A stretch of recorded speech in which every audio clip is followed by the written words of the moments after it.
Здравствуйте! Вы смотрите очередной выпуск передачи «Будем вместе». Сегодня в нашей программе мы расскажем о работе паллиативного детского отделения при городском специализированном доме ребенка. Ну а по традиции мы начнем наш выпуск с рубрики «Ищу семью». Меня зовут София, 6 лет. Я люблю рисовать, писать.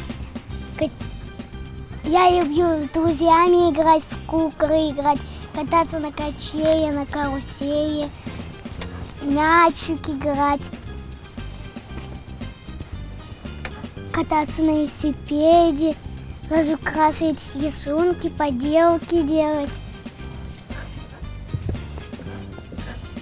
Миша у меня хороший брат, он мне помогает все делать. Мы всегда вместе. Я Миша, 6 лет.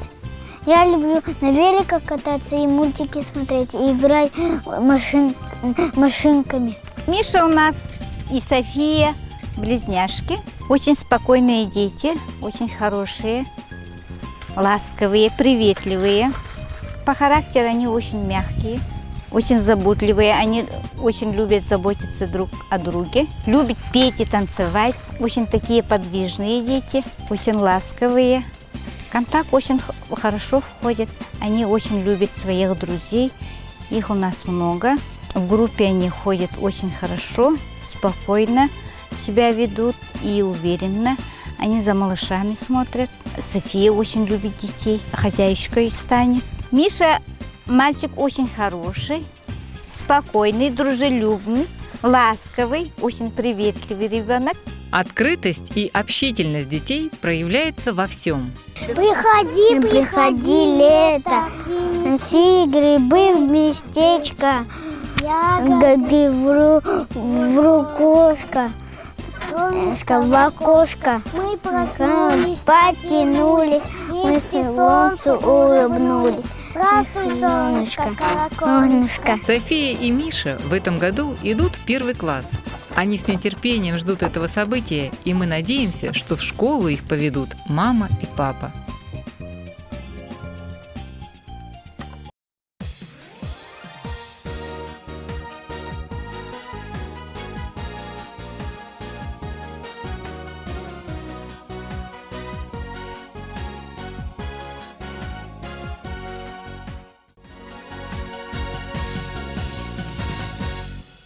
Признаком здорового общества было и остается гуманное отношение к детям с тяжелыми диагнозами.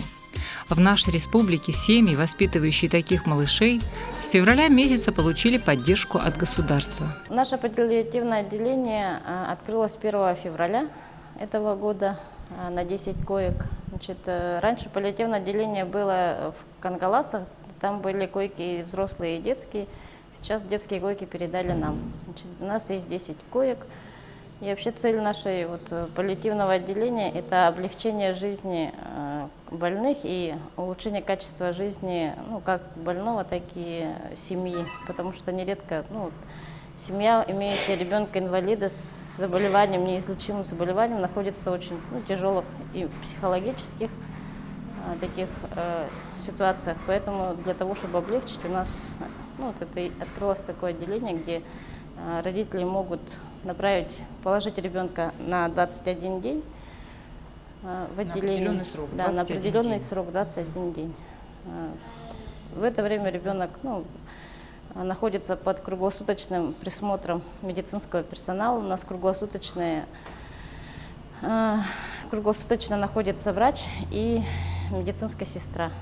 И здесь, соответственно, оказывается вся необходимая помощь ребенку. Уход, кормление, лекарственные препараты какие-то, то, что назначено. Это мы все делаем детям. А навещать родители могут этих детей?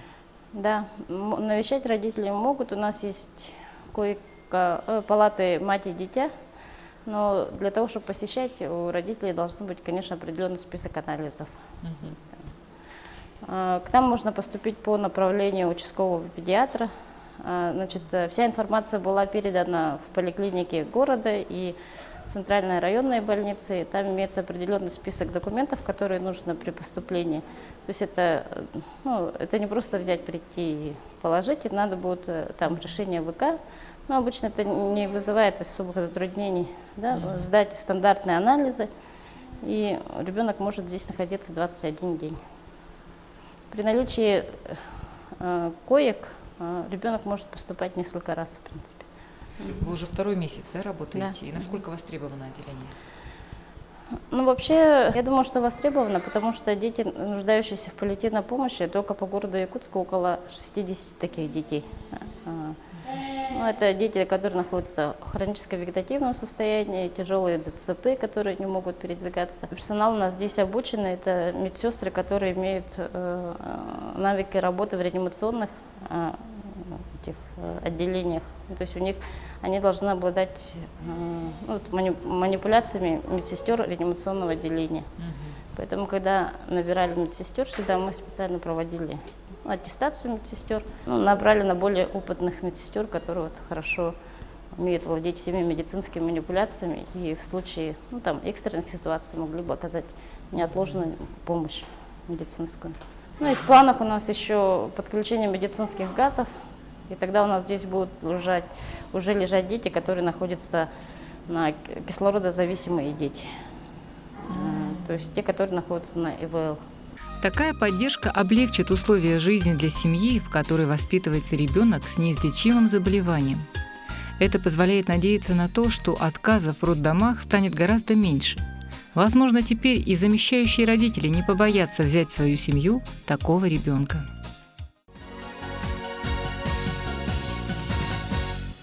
Сегодня в Доме ребенка, в новом здании, отдельный блок для тех детишек, которые нуждаются именно в таком уходе по помощи, когда дети на грани жизни и смерти. Раз, то есть это дети, которые нуждаются или в длительном уходе, если они находятся в состоянии вегетатики, то есть мы когда говорим, что сердце работает, ребенок дышит, мозг не работает, да? То есть различные есть заболевания, когда дети обездвижены и долгие годы находятся вот в этом обездвиженном состоянии и находятся в постели.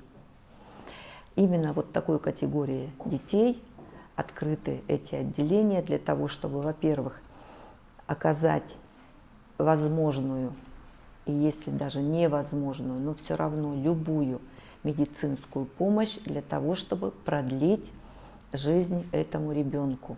И сегодня эта востребованность, она очень велика. Детей, которые нуждаются в такой паллиативной помощи, их, к счастью, не так много. Эти дети по городу Якутску есть в районах республики, но в основном они сконцентрированы по городу Якутску.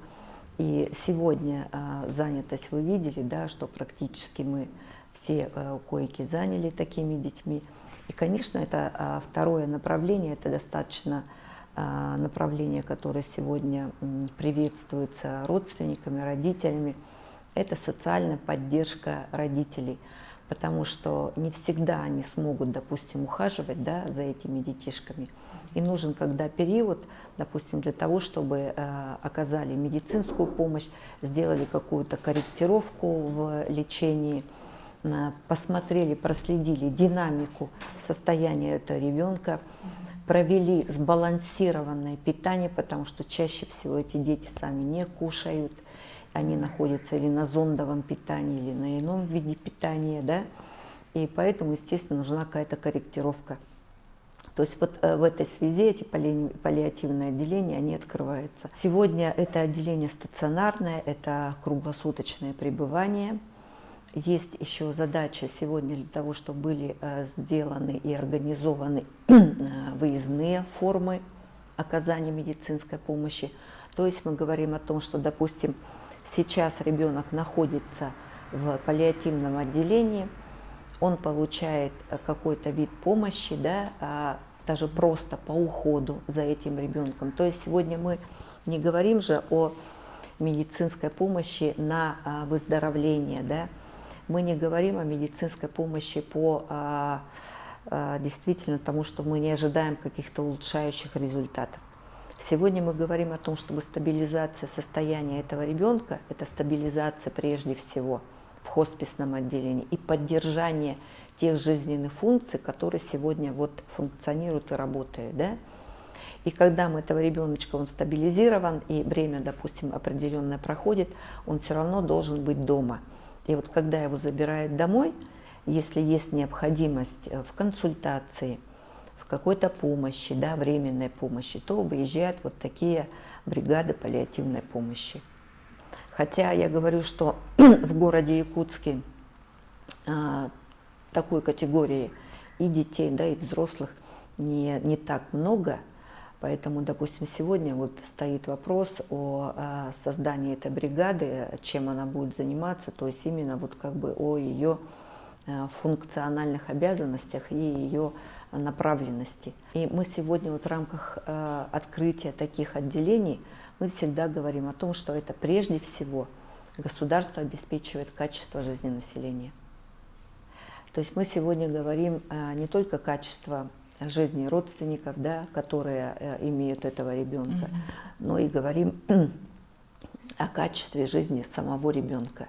То есть независимо от того, какие сроки он будет потерян для общества, все равно общество и государство для него делают все возможное, чтобы он жил.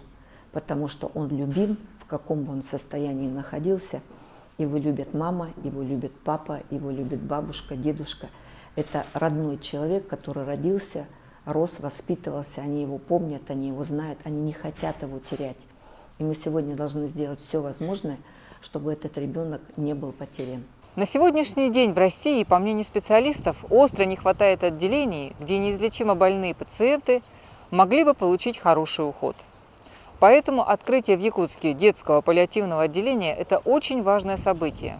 Многим семьям это поможет в уходе за тяжело больным ребенком и в какой-то мере облегчит ему жизнь. Мы, как обычно, встретимся с вами через неделю. Всего вам самого доброго. До свидания.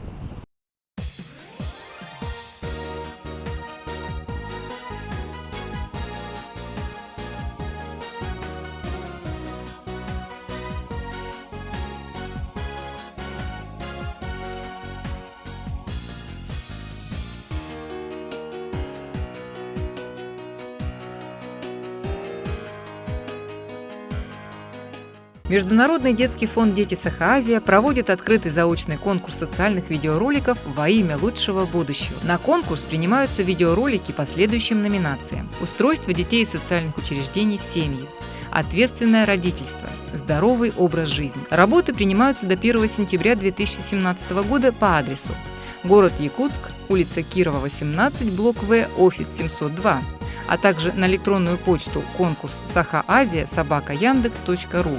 Справки по телефонам 42 13 37 и 42 20 90.